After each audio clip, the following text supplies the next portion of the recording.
The chapter we're starting with this morning is the chapter We Agnostics. You've been learning a little bit about alcoholism, and this is their last-ditch effort to try to overcome any barriers that you may have in accepting a power greater than yourself for sobriety. And chapter 4 starts by saying, in the preceding chapters, you have learned something of alcoholism. We hope we have made clear the distinction between the alcoholic and the non-alcoholic. Now, some of the material you covered from there was the 3 types of drinkers, some people who can quit on their own, some hard drinkers. But they wanted to make the distinction between the alcoholic and the non-alcoholic, and that's what you're gaining from these first 4 chapters. Orientation to steps 1 and 2 for you to make the decision or come to the conclusion. If when you honestly want to, you find you cannot quit entirely, or if when drinking you have little control over the amount you take, you're probably an alcoholic. Know who me with 44 questions and all this other stuff. It's very simple. Ask you 2 questions. If when you start drinking you have little control over the amount you drink, or if when you decide to quit drinking you find you cannot quit drinking entirely, you're probably alcoholic. Very simple. Don't complicate it. And that's all you have to do with yourself. Ask yourself those 2 questions. Have I ever tried to quit using? Have I ever tried, or when I use, do I use too much? And you've got your answer. You're probably alcoholic. If that be the case, you may be suffering from an illness which only a spiritual experience will conquer. Now, who knows what an agnostic is? An agnostic is a person who says you can't prove to him that there is a God. All right? I told a good father this morning, I said, you know what you get if you cross a Jehovah's Witness with an agnostic? A man knocking on your door who can't tell you why.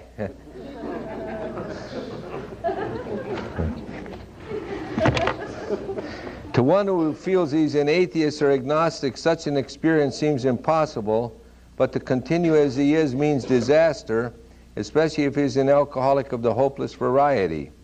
To be doomed to an alcoholic death or to live on a spiritual basis are not always easy alternatives to face. But it isn't so difficult. About half our original fellowship were of exactly that type. At first, some of us tried to avoid the issue, hoping against hope we were not true alcoholics. But after a while, we had to face the fact that we must find a spiritual basis of life or else. Perhaps it is going to be that way with you.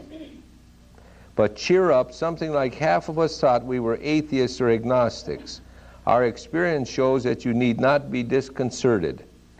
If a mere code of morals or a better philosophy of life were sufficient to overcome alcoholism, many of us would have recovered long ago. But we found that such codes and philosophies did not save us no matter how much we tried. We could wish to be moral, we could wish to be philosophically comforted. In fact, we could will these things with all our might, but the needed power wasn't there. Our human resources, as marshaled by the will, were not sufficient. They failed utterly. Why? When we have this obsession that occurs in our mind, an obsession is a thought or idea that has no opposing point of view. The power isn't there. Lack of power, that was our dilemma. That's the first step. We admitted we were powerless over alcohol, that our lives had become unmanageable. Lack of power, that was our dilemma.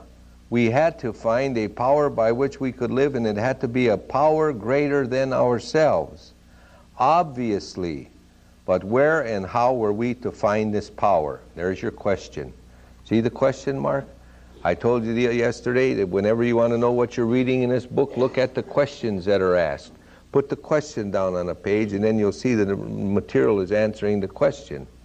Where and how were we to find this power? It's asking a question, now it's going to answer it. Well, that's exactly what this book is about. Its main object is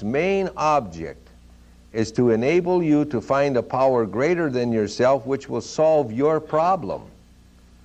That means we have written a book which we believe to be spiritual as well as moral. And it means, of course, that we are going to talk about God. Here difficulty arises with agnostics. Many times we talk to a new man and watch his hope rise as we discuss his alcoholic problems, and explain our fellowship. But his face falls when we speak of spiritual matters, especially when we mention God, for we have reopened a subject which our man thought we had neatly evaded or entirely ignored. The biggest problem I have found out over the years, and have been around a good number of years, is people want to explain it. And I don't know if it's necessary to explain it, because our program tells us that all that's necessary is a willingness to believe. How many people in here are electricians? All right, I'm excluding you. How many of you are not electricians? How many of you don't understand electricity? Quite a few. Now, if somebody went to that light switch and pushed the switch up, what would happen? Lights would go on. If you pull a switch down, what would happen? Lights would go out, right? You don't sit in the dark and say, I don't understand electricity, I'm not going to use the switch. You know if you use the switch, you'll get the result. That's all that's asked, and that's all they're going to try to bring forward in this chapter. Don't try to understand, just use. When you find yourself in a room someplace and you're alone and you're down on your knees speaking to somebody who isn't there, you're on the road. It's that simple to begin the process. It's a willingness to start. Resistance is what hurts most of us. We know how he feels. We have shared his honest doubt and prejudice. Some of us have been violently anti-religious. To others, the word God brought up a particular idea of him which someone had tried to impress them during childhood. Perhaps we rejected this particular conception because it seemed inadequate. With that rejection, we imagined we had abandoned the God idea entirely. We were bothered with the thought that faith and dependence upon a power beyond ourselves was somewhat weak, even cowardly. We looked upon this world of warring individuals, warring theological systems, and inexplicable calamity with deep skepticism. We looked askance at many individuals who claimed to be godly. How could a supreme being have anything to do with it all? Question. And who could comprehend a supreme being anyhow? Question. Yet in other moments we found ourselves thinking, when enchanted by a starlit night, who made all this? Question. There was a feeling of awe and wonder, but it was fleeting and soon lost. Yes, we of agnostic temperament have had these thoughts and experiences. Let us make haste to reassure you. We found that as soon as we were able to lay aside prejudice and express even a willingness to believe in a power greater than ourselves, we commenced to get results even though it was impossible for any of us to fully define or comprehend that power which is God. Again, a willingness. The foundation of recovery is based upon willingness. That's why when a person comes to your house on a 12-step call, or eventually you go on a 12-step call, the first question you ask, what is it? What are you willing to do to stay sober? And person who's sick, coming off a binge, jittery, shaky, says anything. And 3 days later, he starts questioning. That's where we're at. We're willing to do anything, so we're willing to begin.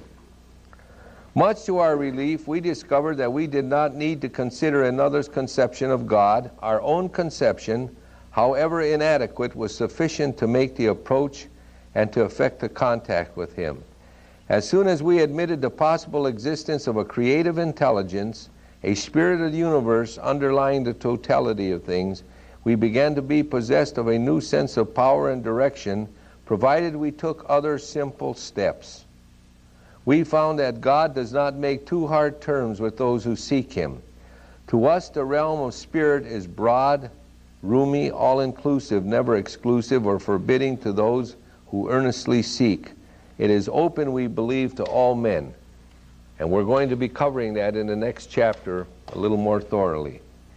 When therefore we speak to you of God, we mean your conception of God. This applies too to other spiritual expressions which you find in this book. Do not let any prejudice you may have against spiritual terms deter you from honestly asking yourself what they mean to you. At the start, this was all we needed to commence spiritual growth, to effect our first conscious relation with God as we understood him. Afterward, we found ourselves accepting many things which then seemed entirely out of reach. That was growth. But if we wished to grow, we had to begin somewhere, so we used our own conception, however limited it was. There's where I was when I came into AA. I thought I had evaded the God issue thoroughly.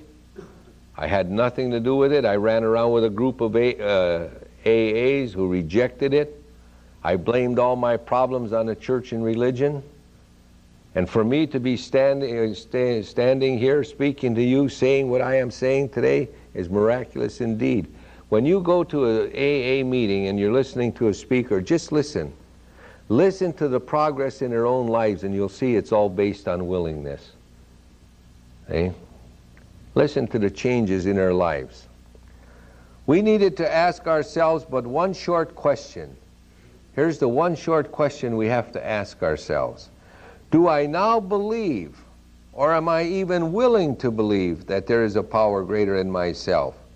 As soon as a man can say he does believe or is willing to believe, we emphatically assure him he is on his way. It has been repeatedly proven among us that upon this simple cornerstone, a wonderful, effective, spiritual structure can be built. Now, how many people in here have difficulty with the higher power? No one? This is an unusual group. One, all right? All right? Most groups, when they're newer people, you'll usually find over half of them raise their hands. You'll hear some people saying, I have trouble with this spiritual part of the program. The whole program is spiritual. There's no part. The whole program is a spiritual program. Now, you understand we're talking about program, not fellowship. The fellowship has nothing to do with spirituality. You can go to an AA meeting and not even want to be there. You might be forced to be there, and you're welcome. You can come to an AA meeting drinking, and they won't even throw you out. All you have to say is, I have a desire not to drink. People confuse the fellowship with the program. This is the program, the meetings are the fellowship.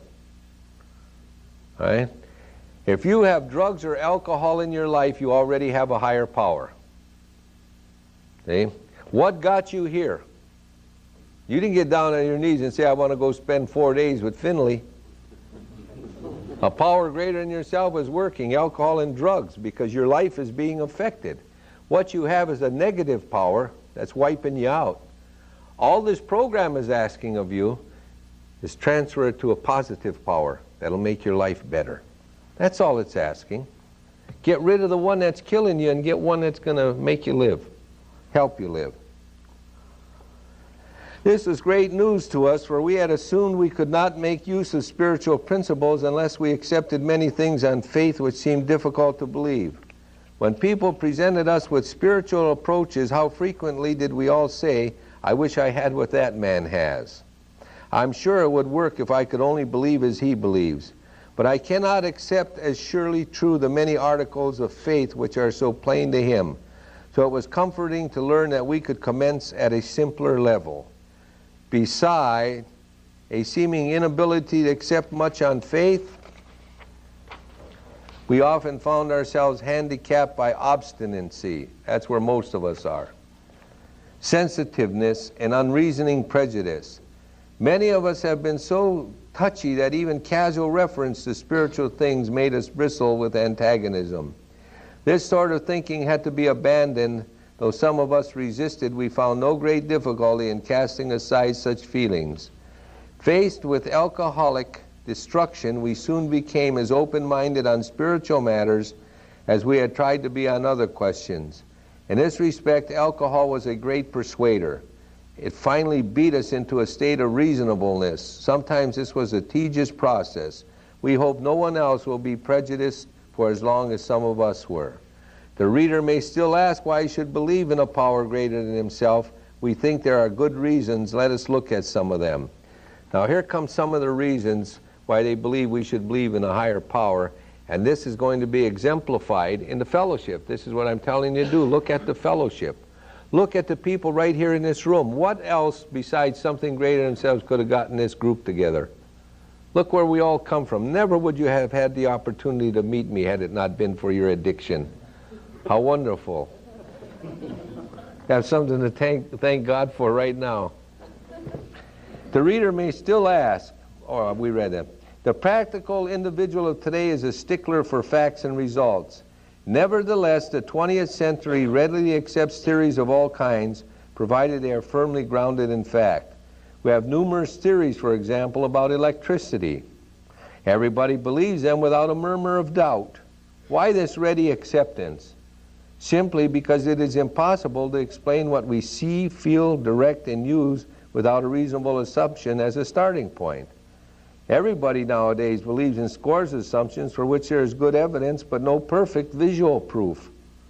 And does not science demonstrate that visual proof is the weakest proof?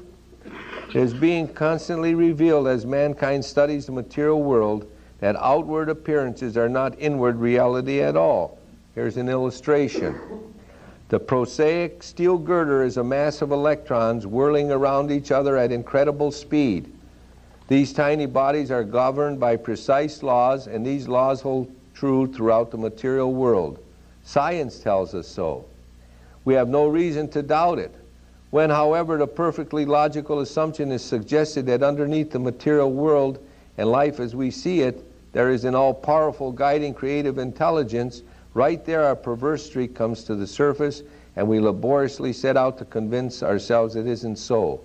We read wordy books and indulge in windy arguments, thinking we believe this universe needs no God to explain it.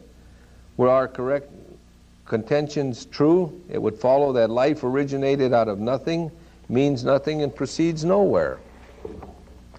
Instead of regarding ourselves as intelligent agents, spearheads of God's ever-advancing creation, we agnostics and atheists chose to believe that our human intelligence was the last word, the Alpha and the Omega, the beginning and end of all. Rather vain of us, wasn't it?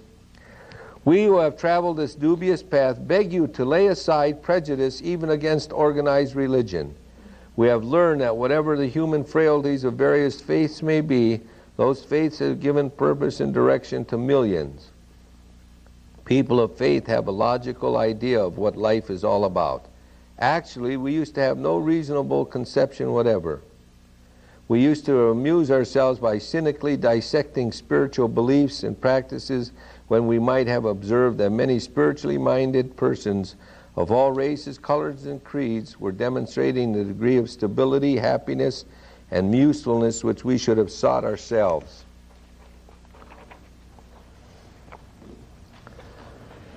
Instead, we looked at the human defects of those people and sometimes used their shortcomings as a basis of wholesale condemnation. We talked of intolerance while we were intolerant ourselves. We missed the reality and beauty of the forest because we were diverted by the ugliness of some of its trees. We never gave the spiritual side of life a fair hearing. I did those things. You know, I'm the fellow who went to church and said, religion doesn't work for me. I didn't do anything. The best part of a religious service for me when I knew it was over. That's when I felt good. Collection basket went by, all the other events for spiritual growth, I participated in none of them. And I soon got away from it because it wasn't doing anything for me. I wasn't doing anything for it. That's exactly what a lot of people do when they come to AA. The same thing, they sit down, they never participate in a home group, they never carry the message, they never help anyone, and they say AA doesn't work for me. What did we hear last night? The whole program is based on what? Service to others. The man who loses himself finds himself. In our personal stories, you will find a wide variation in the way each teller approaches and conceives of the power which is greater than himself. And if you looked at the stories in some of these in a book, you'll find out that the stories are not how they got sober. I came to AA, that's what you hear in Leeds. The stories were how they came into AA and found God. That's where the culmination of our effort is, in finding God in our lives. Listen to the people who stand up and speak and say, I was in AA 2 times, 3 times, 4 times, 5 times, 6 times. I was never into the program before. I was into the fellowship. Now I'm into the program. Why do you think they're telling you that? If fellowship worked, we would have a very high recovery rate, because every year the meetings I go to, the rooms are full. But every year there's only a speckling of people who stay there, and they rotate. Every year it rotates. That's telling you something. Whether we agree with a particular approach or conception seems to make little difference. Experience has taught us that these are matters about which, for our purpose, we need not be worried. They are questions for each individual to settle for himself. Now this is important reading, this next paragraph. On one proposition, however, these men and women are strikingly agreed. Every one of them has gained access to and believes in a power greater than himself. This power has in each case accomplished the miraculous, the humanly impossible. As a celebrated statesman puts it, let's look at the record. Here are thousands of men and women, worldly indeed. They flatly declare that since they have come to believe in a power greater than themselves, to take a certain attitude toward that power, and to do certain simple things, there has been a revolutionary change in their way of living and thinking. In the face of collapse and despair, in the face of the total failure of their human resources, they found that a new power, peace, happiness, and sense of direction flowed into them. This happened soon after they wholeheartedly met a few simple requirements. What were those few simple requirements? The steps. Once confused and baffled by the seeming futility of existence, they show the underlying reasons why they were making heavy going of life. Leaving aside the drink question, they tell why living was so unsatisfactory. They show how the change came over them.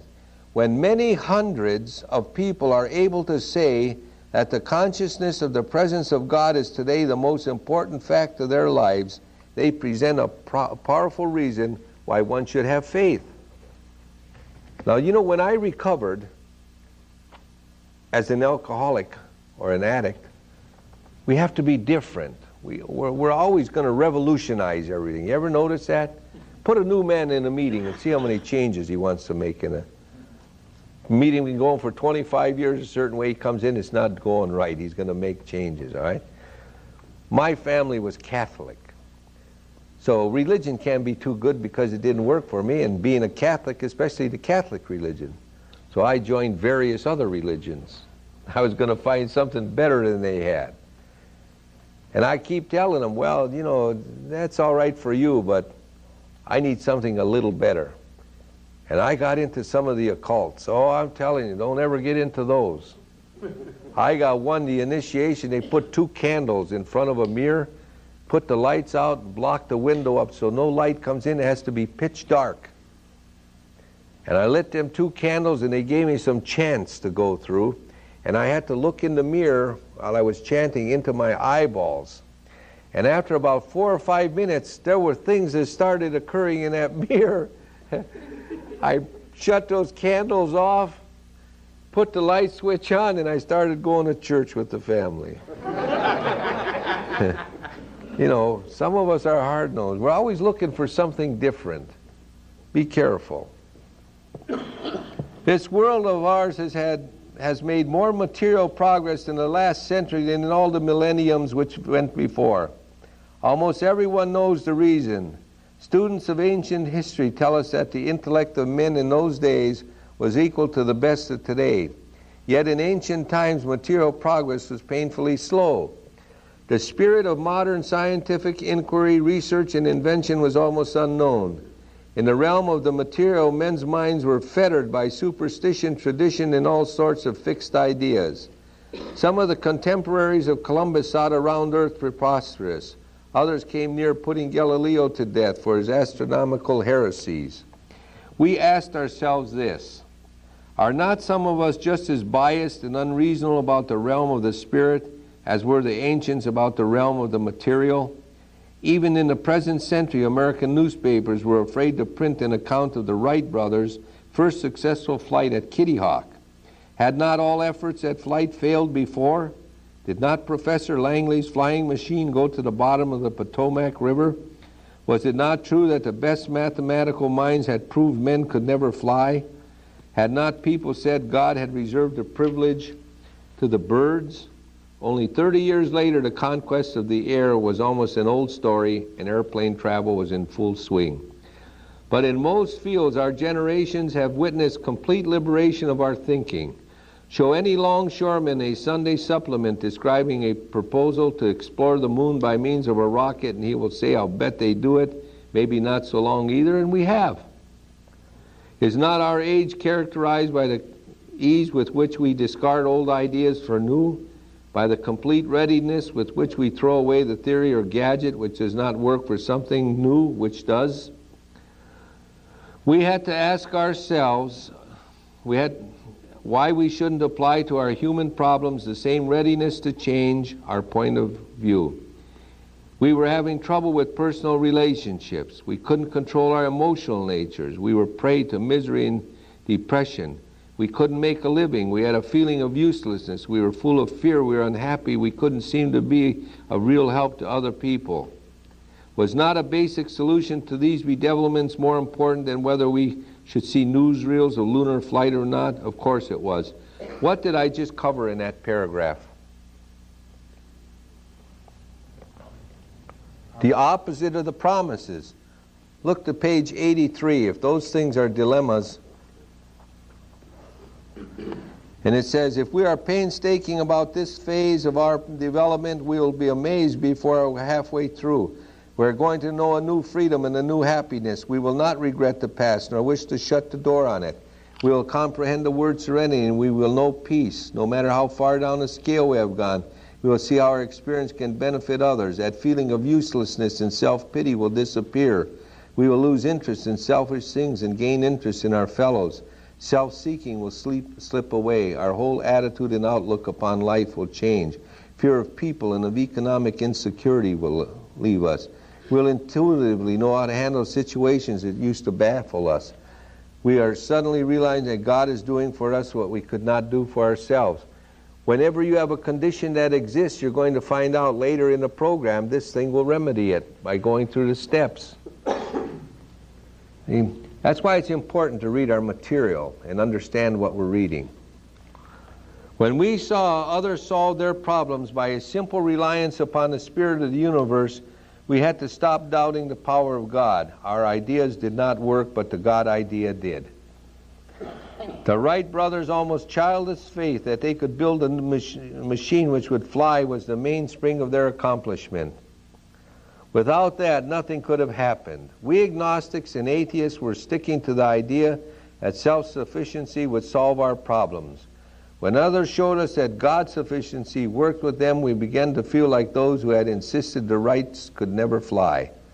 Logic is great stuff. We like it. We still like it. It is not by chance we are given the power of reason to examine the evidence of our senses and to draw conclusions. That is one of man's magnificent attributes. We agnostically inclined would not feel satisfied with a proposal which does not lend itself to reasonable approach and interpretation. Hence, we are at pains to tell why we think our present faith is reasonable, why we think it more sane and logical to believe than not to believe, why we say our former thinking was soft and mushy when we threw up our hands in doubt and said we don't know. When we became alcoholics, crushed by a self-imposed crisis, we could not postpone or evade. We had to fearlessly face the proposition that either God is everything or else he is nothing. God either is or he isn't. What was our choice to be? And that's where we're talking about the self-imposed crisis. And when they used to tell younger people when they came into AA, you haven't drank enough. You haven't been sick enough. Why did they say this to this individual? Because they know there had to be a crisis. See, when you go into this chapter a little later to wives, it's going to describe 4 alcoholics and their progression. And it's going to tell you that the worse he gets, the better it is before he comes into AA. Because when a person is sick enough and they want to get well, everything's going to make sense. When that mind still says, I can handle it, there's difficulty getting the program to work. We take the negative power and transfer it to a positive. Arrived at this point, we were squarely confronted with the question of faith. We couldn't duck the issue. Some of us had already walked far over the bridge of reason toward the desired shore of faith. The outlines and the promise of new land had brought luster to tired eyes and fresh courage to flagging spirits. Friendly hands had stretched out in welcome. We were grateful that reason had brought us so far, but somehow we couldn't quite step ashore. Perhaps we had been leaning too heavily on reason the last mile, and we did not like to lose our support. What did the man say last night when he was speaking? 12 years in his program with all those difficulties? Why were the difficulties there? He was playing God. See? You'll find out that the people who have the most problems in this program are the ones who want to play God and run their lives and other people's lives. You know, in a rehab unit that I run in Lorraine, we have a sign above our telephone. It says 20 cents for the slip machine. You know what we have found out? The people who hang on to the telephone all the time are not into treatment. They're outside of the facility. They're trying to run the show outside of the program. See, they're not zeroing in on their own problems. Do you know, I don't know if any of you, maybe you do, I see there's some court slips here. You know what those court slips are? They're a gift certificate from the court. They're not a punishment. They're a gift certificate for you to come and get treatment and help yourself. And if this thing works, this thing called AA works in your life, you will one day go back and thank the judge for his action. I've seen it thousands of times. We had a fellow in treatment who came to me one time, didn't like one of our staff. Big biker. He had bigger arms than I have. You know? He come in, he was going to kill a guy. That was on a Thursday. And he used some pretty profound language when he was telling me that. And I told the staff person, lay off. That Friday, a man came in and spoke to our group in treatment. Saturday morning, the man came in, he had a glow about him. He said, Bill, that man spoke last night and said something to me. And he said, I went into my room and I got on my knees and I prayed to God the first time I have ever remembered praying to God in my life. And something happened to me. That man is sober yet. He's living out west someplace in Wyoming. So that would be pretty close to 5 years now. And I saw a spiritual experience occur right in that man. He became the best resident we had. I hated to see him go. The man who was so belligerent and his attitude so hostile become the best resident in the facility. Something works in this place. You're going to find it to be true in the next session. You're going to find it to be true when you leave here. I said to Father Joe one time, I said, gee, Father, a little concerned about, you know, the program and if it's going to take off. And he said, don't worry, the Spirit will be working. And that's what happens. That's what happens at AA meetings.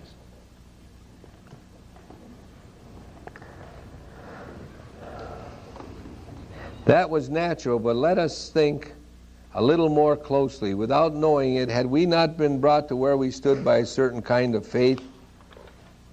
For did we not believe in our own reasoning? Did we not have confidence in our ability to think? What was that but a sort of faith? Yes, we had been faithful, objectively faithful to the God of reason. So in one way or another, we discovered that faith had been involved all the time. We found, too, that we had been worshipers. What a state of mental gooseflesh that used to bring on. Had we not variously worshipped people, sentiment, things, money, and ourselves? And then with a better motive, had we not worshipfully beheld the sunset, the sea, or a flower? Who of us had not loved something or somebody? How much did these feelings, these loves, these worships have to do with pure reason? Little or nothing, we saw at last. Were not these things the tissue out of which our lives were constructed? Did not these feelings, after all, determine the course of our existence? It was impossible to say we had no capacity for faith or love or worship. In one form or another, we had been living by faith and little else. Did you catch anything out of there? Worship human beings? You ever see that? What would happen if some famous singer came out and put 4 earrings in her ear? Where did we get that idea? From our heroes. We worship them. Hey? Nothing wrong with it. But if we can worship people, why can't we worship a supreme being? Just think of that.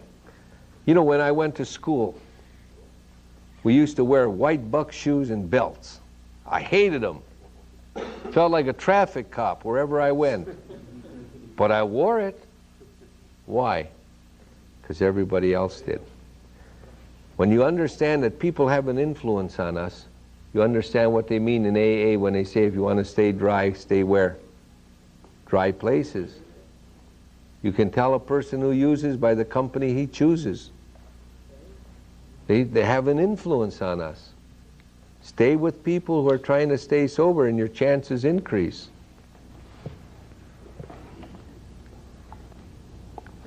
Imagine life without faith.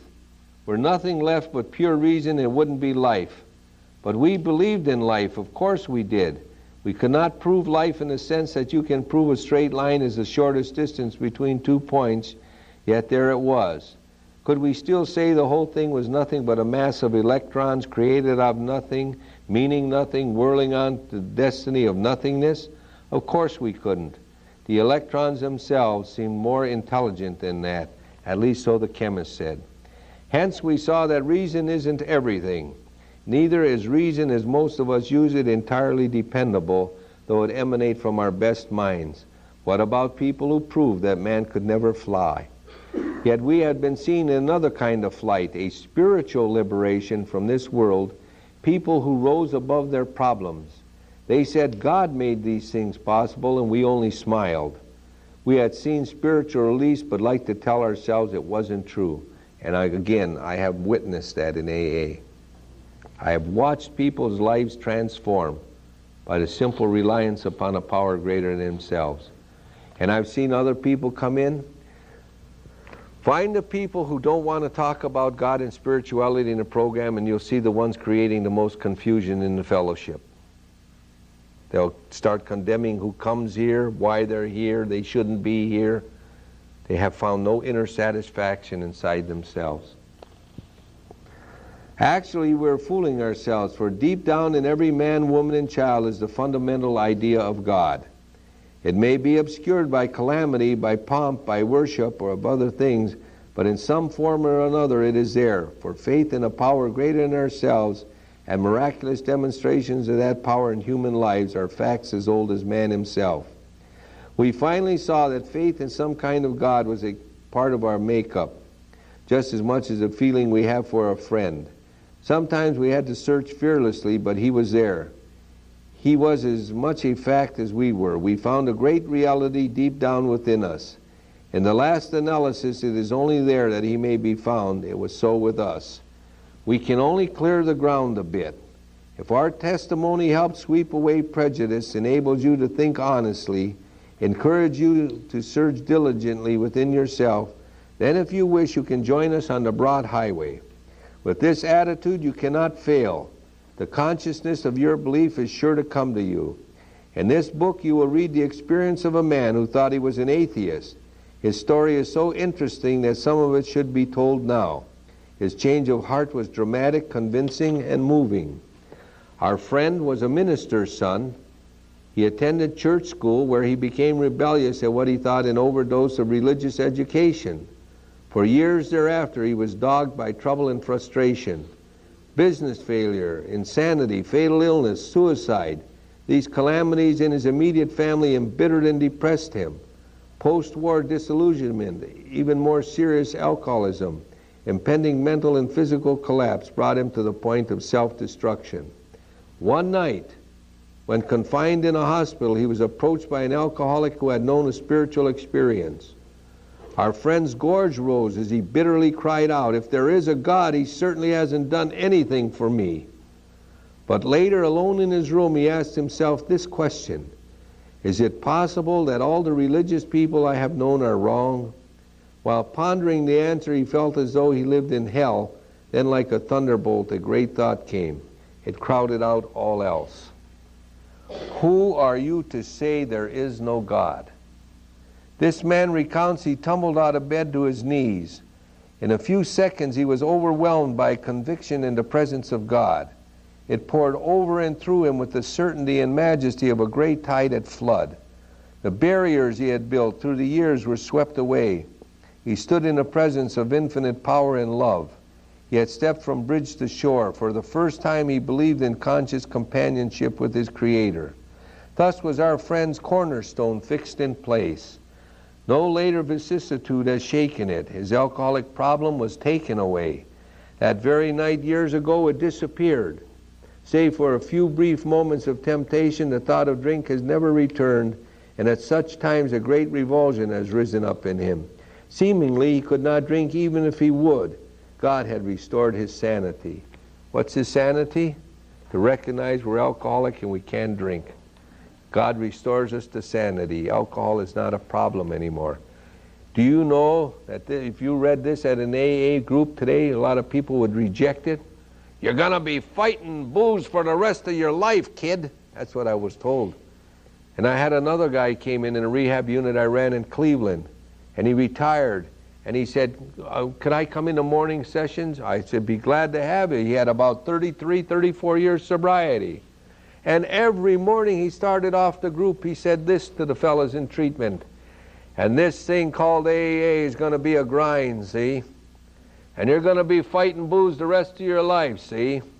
And you better keep going to these meetings, because if you don't go to these meetings, you're going to get drunk, see? And he kept going, and I called him and I said, please don't tell these men that the rest of their life they're going to be fighting alcohol. We have a program that delivers them from this. Oh yeah, well you got something new here, huh? You see where we were at? And this man influences a lot of people. Why? He stays sober on just fellowship, and he's constantly fighting alcohol, just like our speaker last night. I had scheduled a speaker, we had to change the schedule to follow him, who has 53 years sobriety, and he came in when he was 21. And yesterday the man said, 21? You couldn't have told me that at 21. Yes, you couldn't tell him, but you told the other guy. It doesn't mean because you can't be told that's right for everyone, because there's an opposite for everything.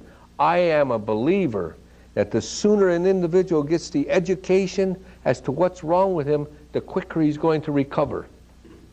Because he can stay here at the novelty of AA and enjoy the meetings in the fellowship and then get drunk and say, AA doesn't work for me, and never come back, because they never received the treatment for their alcoholism. Listen to what he was saying last night. I surely am glad I did not have to go to 12 years of constant white-knuckle sobriety and the problems he had to find God. You again will hear me say, if your sponsor has never read the big book and never been through the steps, he can't share it with you. You cannot transmit what you don't have. Once you get it, if your sponsor was a person who came into the program and read the big book and went through the steps, that's what you would get when he sponsored you. So who's the sponsor? That's the authority on sponsorship? The first sponsor that went national. The first 100 people who wrote this book. There's where we should be. God had restored his sanity. What is this but a miracle of healing? Yet its elements are simple. Circumstances made him willing to believe. He humbly offered himself to his Maker, then he knew. Even so has God restored us all to our right minds. To this man the revelation was sudden. Some of us grow into it more slowly. But he has come to all who have honestly sought him. See, if you seek, sought means seek. When we drew near to him, he disclosed himself to us. All right? Now, one thing I want to clarify, this idea about spiritual experience or spiritual awakening, the first 5,000 books were published. They had spiritual experience was necessary to recover. After the first 5,000 books were printed, they put this addendum in a book on page 569. And on 569, they go into an explanation of spiritual experience. And the reason they did this is because everybody felt if they didn't have the experience that Bill Wilson had, then they couldn't stay sober. So in the second printing, they put this addendum in, and here's what it says on page 569. They try to describe spiritual experience as it really occurs. The terms spiritual experience and spiritual awakening are used many times in this book, which upon careful reading shows that personality changes sufficient to bring about recovery from alcoholism, has manifested itself among us in many different forms. What's the personality change that's going to help us recover from alcoholism? Spiritual experience. That's the personality change. Yet it is true that our first printing gave many readers the impression that these personality changes or religious experiences must be in the nature of sudden and spectacular upheavals. Happily for everyone, this conclusion is erroneous. In the first few chapters, a number of sudden revolutionary changes are described. Though it was not our intention to create such an impression, many alcoholics have nevertheless concluded that in order to recover, they must acquire an immediate and overwhelming God consciousness, followed at once by a vast change in feeling and outlook. Among our rapidly growing membership of thousands of alcoholics, such transformations, although frequent, are by no means the rule. Most of us experiences are what the psychologist William James calls the educational variety, because they develop slowly over a period of time. Quite often, friends of the newcomer are aware of the difference long before he is himself. He finally realizes he has undergone a profound alteration in his reaction to life, that such a change could hardly have been brought about by himself alone. What often takes place in a few months could seldom have been accomplished by years of self-discipline. With few exceptions, our members find that they have tapped an unexpected inner resource which they presently identify with their own conception of a power greater than themselves. Most of us think this awareness of a power greater than ourselves is the essence of spiritual experience. Our more religious members call it God consciousness. Most emphatically, we wish to say that any alcoholic capable of honestly facing his problems in the light of our experience can recover, provided he does not close his mind to all spiritual concepts. He can only be defeated by an attitude of intolerance and belligerent denial. That's exactly what happens to the people who fight the spirituality of this program. When you go to a fellowship and you find the people who are really working and becoming acclimated to their environment and are starting to make changes in their lives and are not condemning everybody at the meetings and everything else, you usually find out they have God consciousness within them. The others who resist it, we don't need them druggies here. We don't need this. We don't need that. Oh, my God. You know, I'll give you an example of that. I have to bring this out because I watch it. You know, there's a lot of old-timers that say, we don't want you to talk about drugs at the meeting. You know? Well, when you give a contest to a guy and he's a rebellious nature, you're going to have this occur. And I was at a meeting one day, and I heard one of the speakers saying, there's so-and-so. He doesn't like druggies at the meetings. Watch me lay into him tonight. He started his lead out and he said, I know this is a meeting of Alcoholics Anonymous and we're not supposed to talk about drugs, but that's my story and I have to tell it. And he was in a dually addicted to alcohol and drugs. So he starts talking about drugs, and I happen to be watching that guy in the back of the room.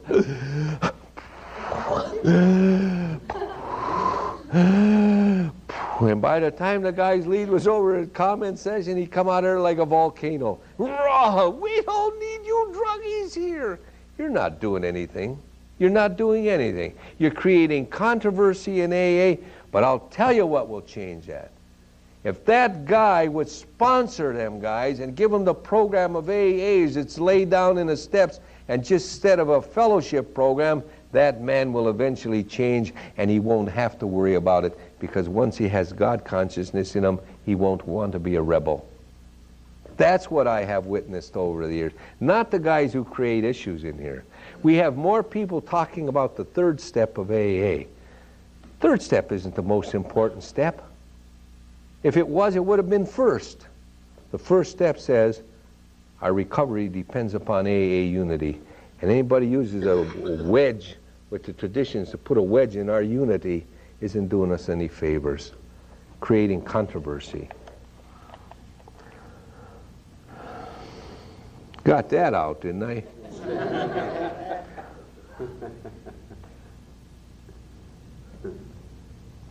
We find that no one need have difficulty with the spirituality of the program. Willingness, honesty, and open-mindedness are the essentials of recovery, but these are indispensable. There is a principle which is a bar against all information, which is a proof against all arguments, and which cannot fail to keep a man in everlasting ignorance. That principle is contempt prior to investigation. That ends our session for this morning. We'll be back in here about 25 after 10. Bring your big books with you.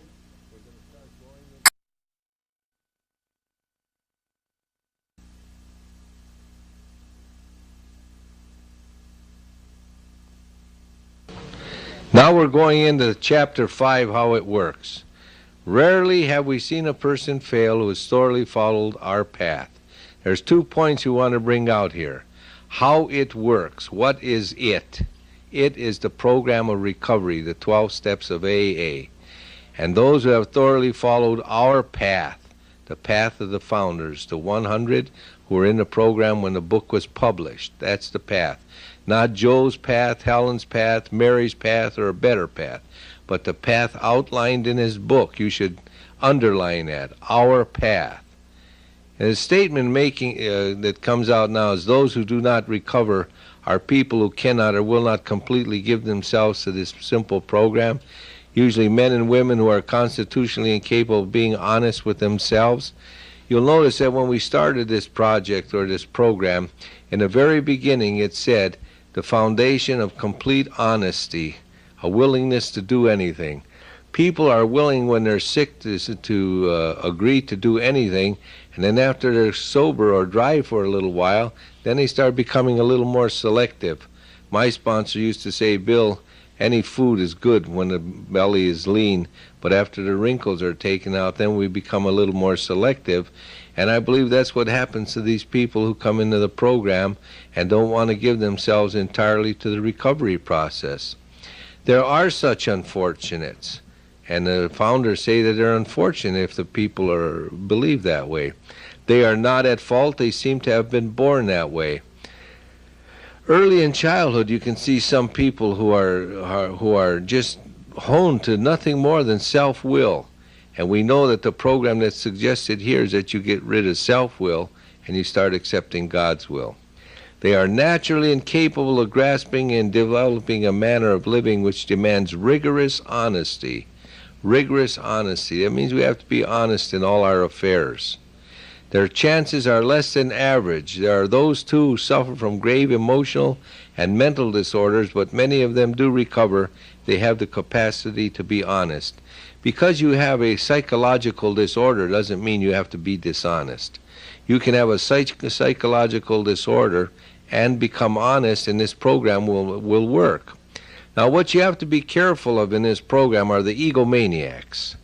These are not the guys that are always talking about themselves, but the egomaniac that you have to fear in this program is the one who quotes the 5th chapter, something like this. Rarely have I seen a person fail who has thoroughly followed my path. You don't need God, big book, steps, and spirituality. Just do what I do and you'll be all right. That's egomania. They're presenting a program that's never been tested, never been written down. Nobody can evaluate it. They just float from year to year in AA saying, my program works better than the AA program. That's an egomaniac. Stories disclose in a general way what we used to be like, what happened, and what we are like now. If you have decided you want what we have and are willing to go to any length to get it, then you are ready to take certain steps. When are you ready to take steps? After a year's sobriety? When you like what we have, then you're ready to take certain steps. See? What we're doing today, let me give you an example of this. You go to see a doctor and you tell him, Doc, I'm sick. And the doctor looks at you and he said, boy, you really are sick. I'll tell you what you do. You go home and get well for 1 year, and then when you come back, I'll treat you. What would you say to that doctor? I want to get treated now, I'm sick. That's exactly what happens when a person comes to AA with alcoholism. and they say, quit drinking for a year, then get into the steps. What do I need them for if I can quit drinking for a year? Take another example. You go to see the doctor, and you tell him your symptoms, and he writes you out a prescription. And after you get that prescription, it's to make you feel better, right? What do you do with the prescription after you get it? Would it make much sense to you to take it home and put it on a shelf and say 1 year later I'll take the prescription to the pharmacy?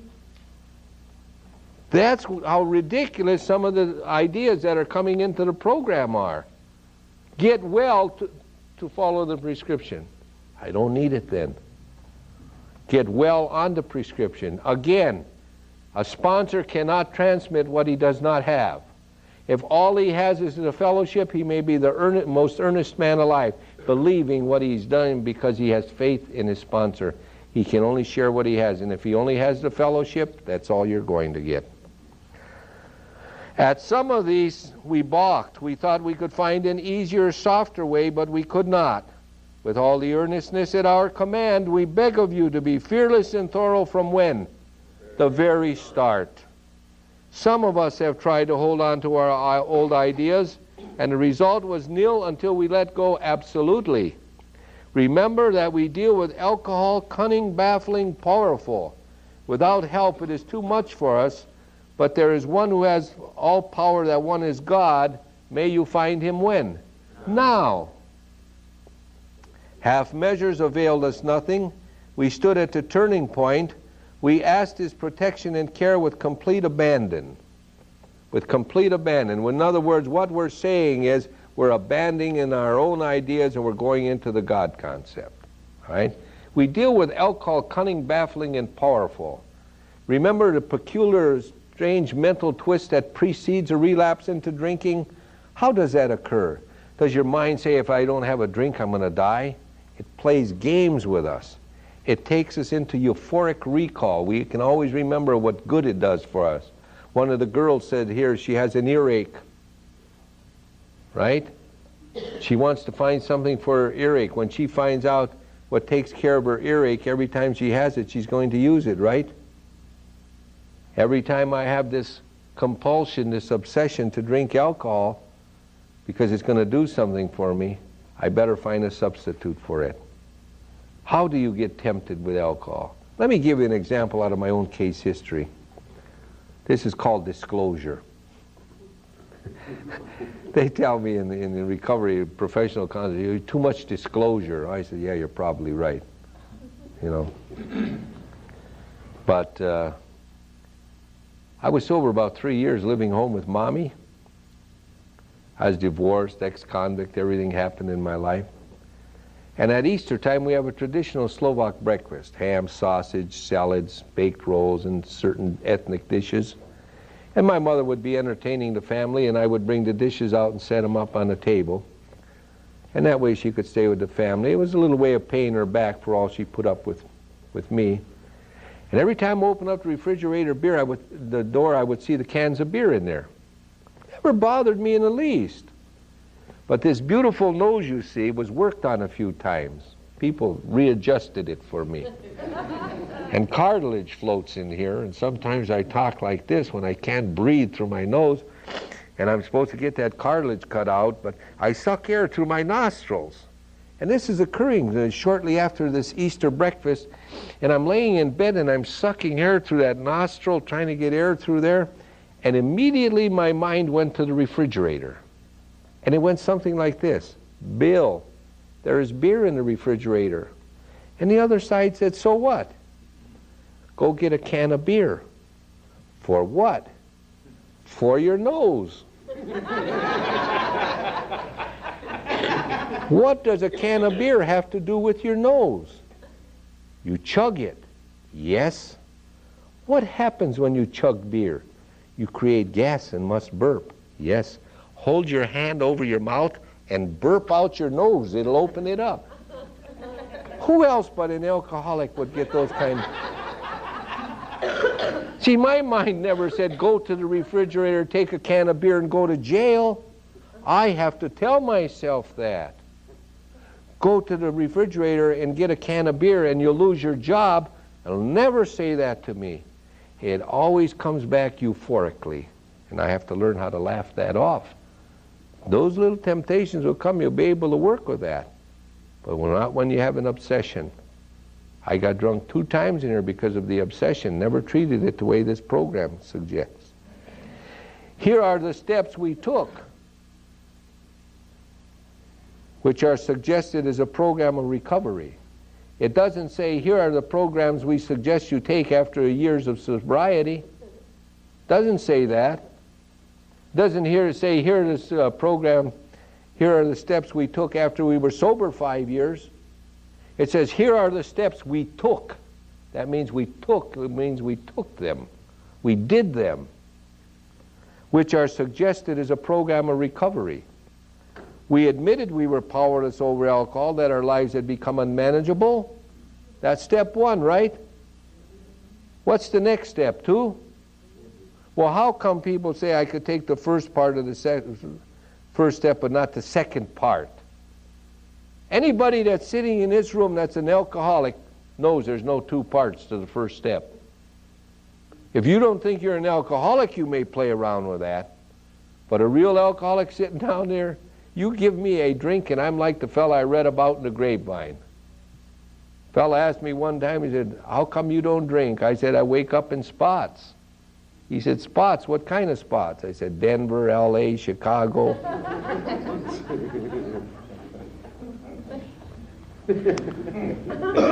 Step 2, came to believe that a power greater than ourselves could restore us to sanity. How did we came to believe? By coming to AA meetings? No, by trying to quit drink. That's how you came to believe. Not by attending an AA meeting and seeing if I'm an alcoholic. I came to believe because I tried to quit and found out I couldn't. There was my experience. There's the basis for my recovery. There's the basis for me coming to the conclusion. I tried to quit and I found I couldn't. Or when I take a drink, I have a little control over the amount I drink. 2 questions. That happened in my life. So I tried to stop. My years before AA are laced with periods of abstinence. Me trying to quit, I was suffering the consequences. There is the roots of steps 1 and 2. Conclusions in our own mind. And if you've come to these 2 conclusions, step 3 says, made a decision to turn our will and lives over to the care of God as we understood Him. Made a decision. I make a decision to go swimming. I made a decision, say this morning I got up to go swimming. Am I swimming? The decision didn't do anything, did it? If I make a decision to go swimming, what do I have to do?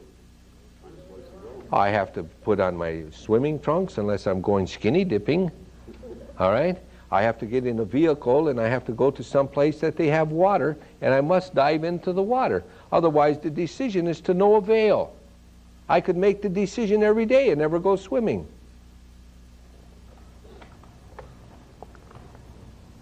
If I made a decision to turn our will and lives over to the care of God as we understood Him, then I must go to step 4, which is the beginning of the process of how I do this.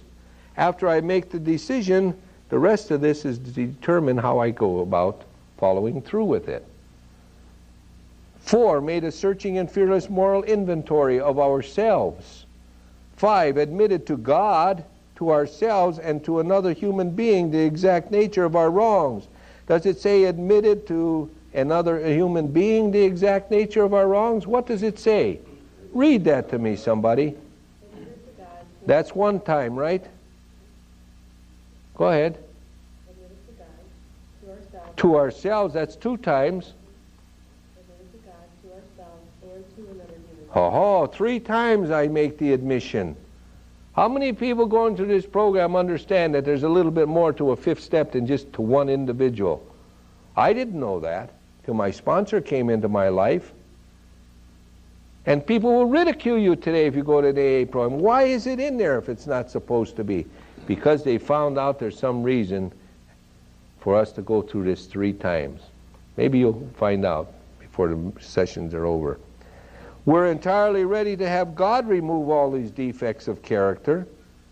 7, humbly ask Him to remove our shortcomings 8, made a list of all persons we had harmed and became willing to make amends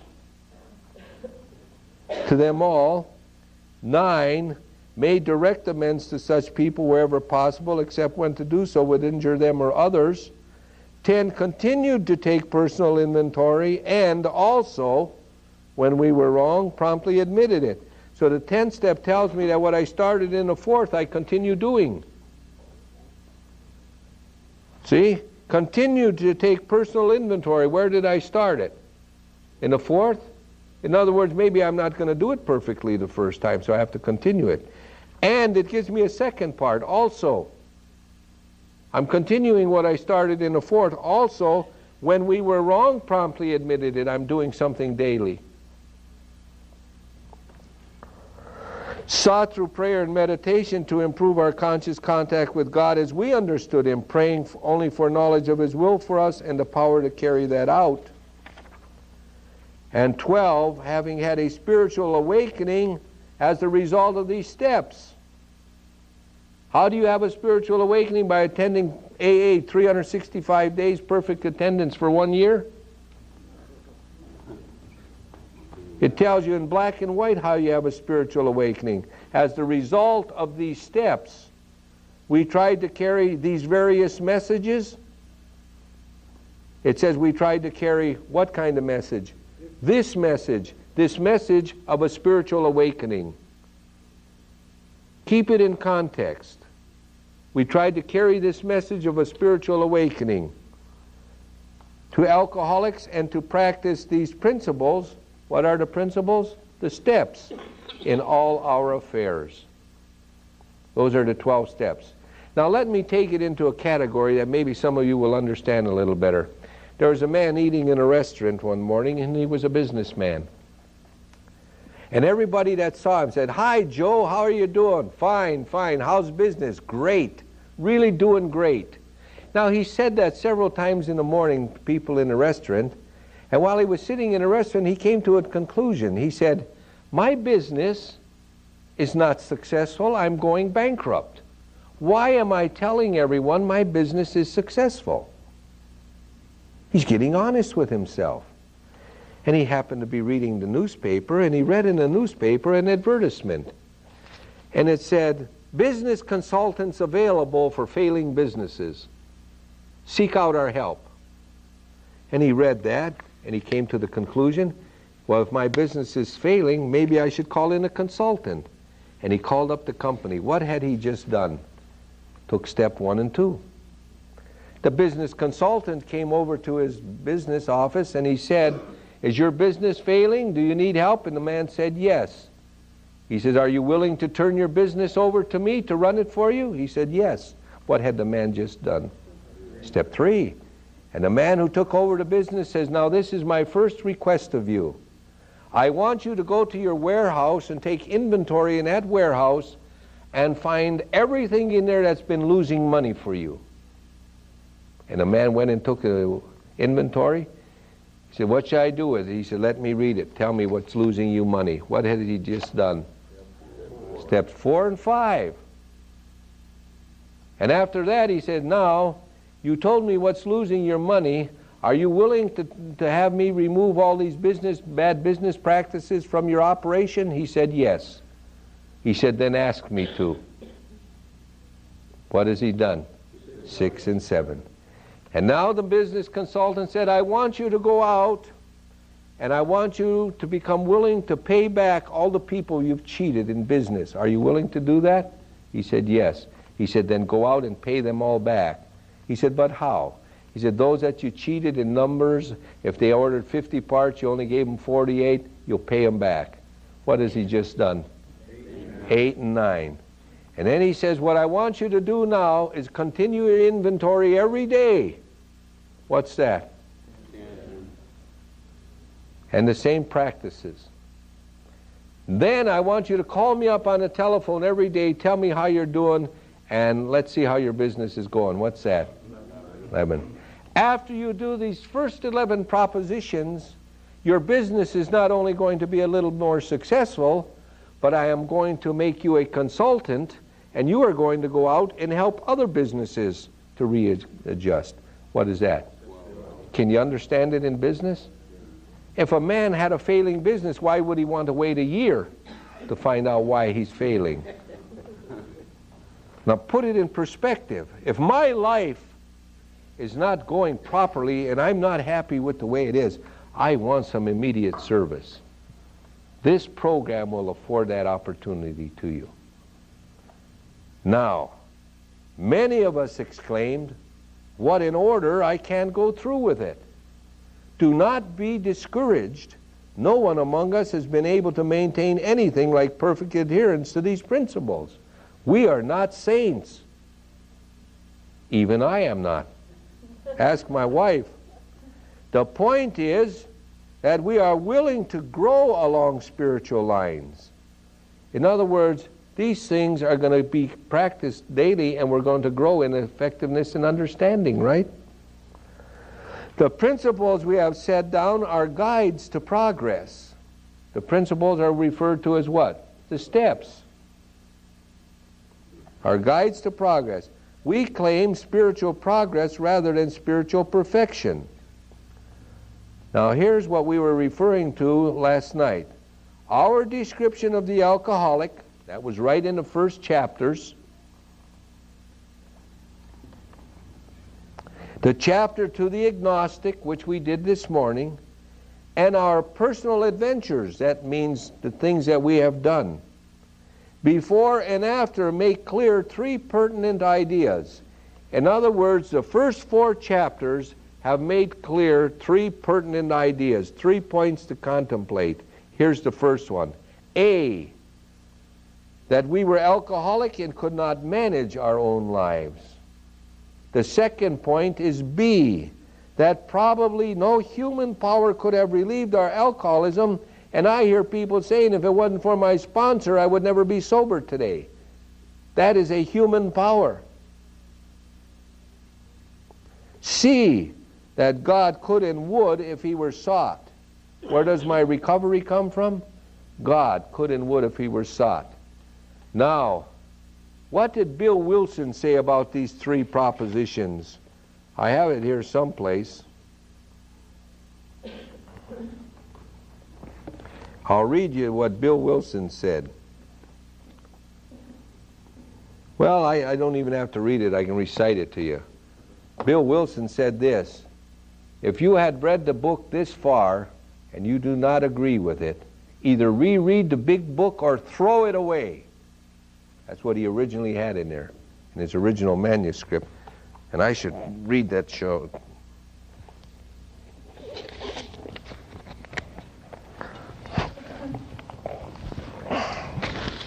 Here's exactly how it goes. If you are not convinced on these vital issues, you ought to reread the book to this point or else throw it away. In other words, if you're not convinced and you're a member of AA and you're trying to get sober about what we have just read in here, then he's saying either reread it, get the first 4 chapters down, or throw it away. They made him take that out. That's how much Bill believed in this program. Now, we just read C. What did C say? That God could and would if he were sought? Being convinced, we are at step 3. Being convinced of what? The line right before it, previous to that statement. Always remember, each line takes you into the next line.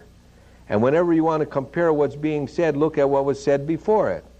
If we're convinced that God could and would if he were sought, then we're at step 3, which is that we decided to turn our will. What is our will? That's our thinking. And our life.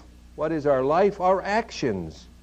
In other words, what we're saying here is our thinking and our actions we're going to turn over to God now as we understood him. Here's the 2 questions most people miss.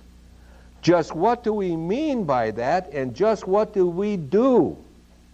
If we're going to turn our will and lives over to the care of God as we understood him, it's asking us, what do we mean by this and what do we do? What's the very next 3 words? The first requirement is, the first requirement of what? Of turning our will and life over to the care of God as we understood Him. The first requirement to do that is that we be convinced that any life run on self-will can hardly be a success.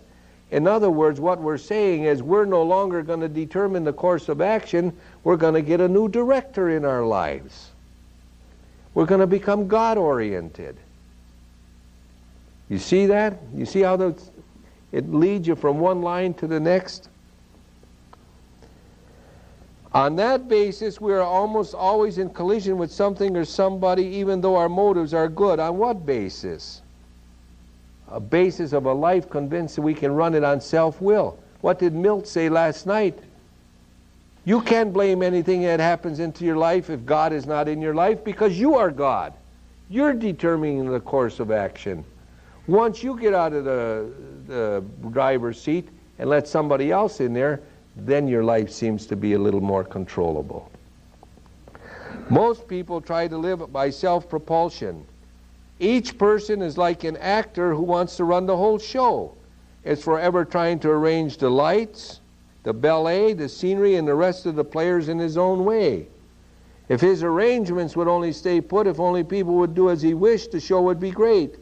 Everybody, including himself, would be pleased. Life would be wonderful. In trying to make these arrangements, our actor may sometimes be what? Quite virtuous. He may be kind, considerate, patient, generous, even modest or self-sacrificing. That's the person who becomes a people pleaser. And they say, I'm a people pleaser for what? I have no life of my own. No, they want a result. They're becoming the actor. On the other hand, he may be mean, egotistical, selfish, and dishonest, but as with most humans, he is most likely to have varied traits. What usually happens? The show doesn't come off very well. He begins to think life doesn't treat him right. He decides to exert himself more. He becomes on the next occasion still more demanding or gracious, as the case may be. Still the play does not suit him. Admitting he may be somewhat at fault, he is sure other people are more to blame.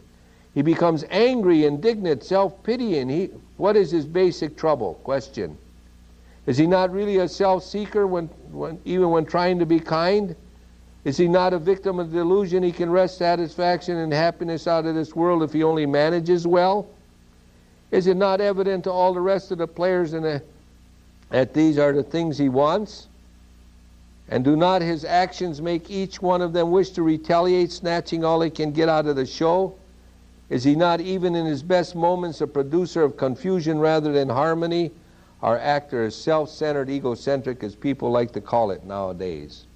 Now let me give you an example of how the person becomes an actor. I'm going with my first wife, I'm courting her. I stop in a bar room, I'm drinking regularly now.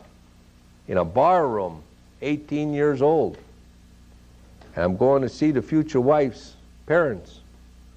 The guys say, Bill, how about a beer? Nah, not me. How come? I'm going to visit the future in-laws. Got to make an impression. What am I saying right there to those fellas? I don't want them to smell any booze on me because I know it's not right.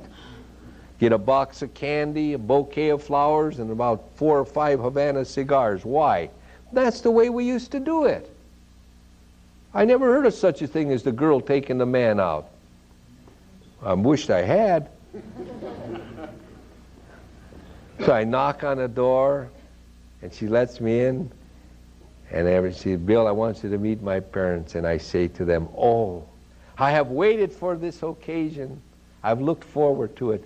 And I give the old man 4 or 5 Havana cigars. And I give the mother a box of candy, and I give the flowers to the future wife. Really setting the stage, right? And we're going out to a restaurant to eat. I had never been there. I had inquired. I didn't spend money in restaurants. I eat at home. I drink in the bars. But I'm going to impress her. See, I'm making his first impression, right? The actor. And I ask the guys, where's a good restaurant to go? And they tell me what to order on the menu and everything else. And I do exactly like they say. And as we're leaving, I say to the parents, and don't worry, I'll have your daughter home by 11 o'clock. You doggone right she's going to be home at 11 o'clock. Why? I'm going to get a drink after that. And she went to the closet to put her coat on. She opened up the closet door. You ever see that cartoon, The Road Runner? Beep, beep. Boy, I run over there. I grabbed her coat and I held it up for her. She put it on, you know, looking corner of my eye. I see Mommy and Daddy watching. Gentlemen. See? And I went to go out the door and I opened up the door for her. All right? And held it open while she went down, and there was 4 steps to go down. And I grabbed her arm and I said, be careful now, dear. And I took her down the 4 steps. 17 years she's been going up and down those steps. But now I'm guiding her, right? And we went over to the car and I opened the door for her. And as she was closing the door, I yelled, wait! And she jumped and said, what? I said, your coat is hanging out the door. And like Sir Walter Raleigh, I picked this coat up and I closed the door. And I sit in the car and I start off and I stop for every stop sign. And I drive perfectly down the road. And we go to the restaurant and I say, you'll enjoy the food here, it's really great. Like I've been there time and time, never been there before. Went in, we sat at the table, I pulled a chair out for her, she sat down at the table. I said, order the such and such. It's really great here. She ordered that. And we had pleasant conversation, and I never drank. And this poor girl thought she was really winning, right? And then I took her home. I went to the bar room and I drank. And shortly after that, I put the ownership on. And one night we're going out, and we're going to a restaurant to eat. And she's standing by the closet. I said, aren't you going? She said, yes, my coat. I said, yes, it's in the closet. That's usually where we hang it, isn't it? And as we were going out the door, I walked out the door, and the door had a spring on it, and it just about come and got her. And I'm down the steps now, and I'm sitting in a car, and I'm looking at the wristwatch, and beep, beep, beep, beep. Come on, let's go. And I'm driving like a maniac. What happened to that poor relationship? Oh, I think most of us can identify with that. That's what they're talking about. We know exactly what we have to do. We know when our behavior is extraordinary, out of the ordinary. We know what we're supposed to do. And when alcohol comes in there, it says that when alcohol is concerned, we become very selfish and self-centered. Our actor is self-centered, egocentric, as people like to call it nowadays. Self-centered. I'm in need. Do you know how many screenings I've done for people to admission to treatment centers? I say roughly over the years about 7,000 to 8,000. All right? And most generally, everyone you get across the desk from you is eager to get into treatment. What are you willing to do? Anything. I need help. I want to give this up. You probably heard it with some of the people in here. I need help. What are you willing to do? Anything. Just get me help. And as soon as they get in, what happens? I didn't know I was supposed to do this. I know I was supposed to do that. I don't want to do this. I don't want to do that. It changes. But where were they when they were getting screened? Humble.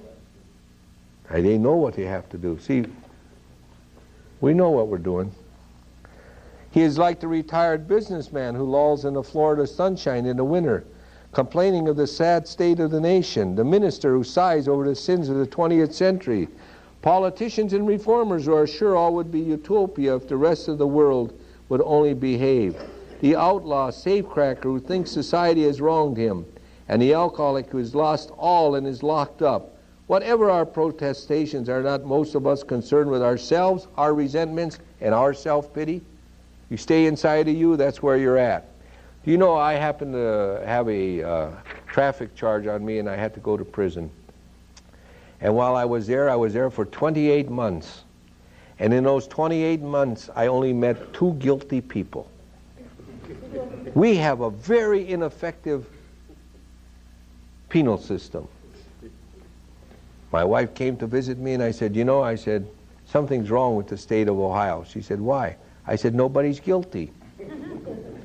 Everybody I met in there was good for a bad rappy, somebody finked on him, somebody set him up, prosecutor didn't like him, the PO turned him in or created a case on him. Me and another fellow by the name of Bill were the only two guilty ones.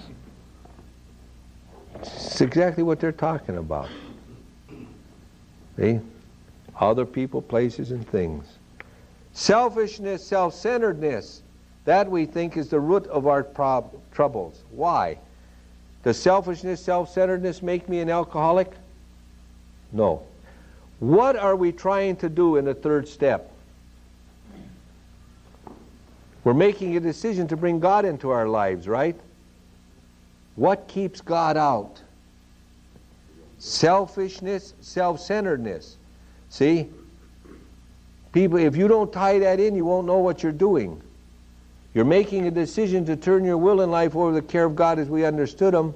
The first requirement is we get rid of self-will, and it's telling us selfishness, self-centeredness, that we think is the root of our troubles, because if we don't get rid of self-will, we'll never have room for God. Driven by 100 forms of fear, self-delusion, self-seeking, and self-pity, all dealing with self, we're dealing with self, no room for God. We step on the toes of our fellows and they retaliate. Sometimes they hurt us seemingly without provocation, but we invariably find that at some time in the past we have made decisions based on self which later place us in a position to be hurt. I'll give you an example of that.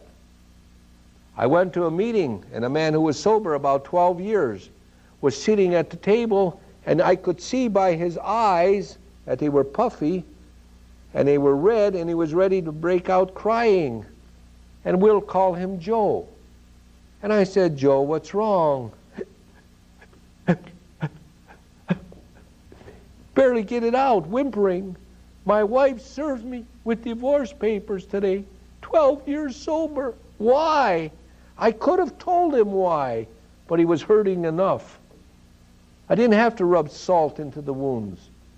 But when he came into the program, he had children in his family. And the youngest child was about 6 years of age. He had 3 children. The youngest was 6. And he sobered up. He dried out in AA. But he never did any steps, any program, any amends, or nothing. His statement was this: I quit drinking. What the hell else do you want from me? And after he was sober about 4 years, his wife gave me a call. And she said, Bill, she said, can you explain this to me? I said, I'll try. We never had money for a vacation because Joe drank it all up. But Joe's sober now, and we finally got ourselves above water and a chance for a vacation, and he's down to Myrtle Beach with the guys golfing, and I'm home with the children. Do you think that's fair? And I couldn't answer her. I didn't want to start an issue inside the family. Wasn't going to solve anything. But when that youngest child turned 18 and he graduated from high school, she came out and served him the papers and said, we don't need you anymore. You get the message? We practice these principles in all our affairs, not just at an AA meeting, not just in a fellowship. There's a man who didn't understand that. Do you know that man stayed sober and ended up divorced and is not drinking yet today, but he has a divorce and still yet is unacceptable to this program? That's obstinacy.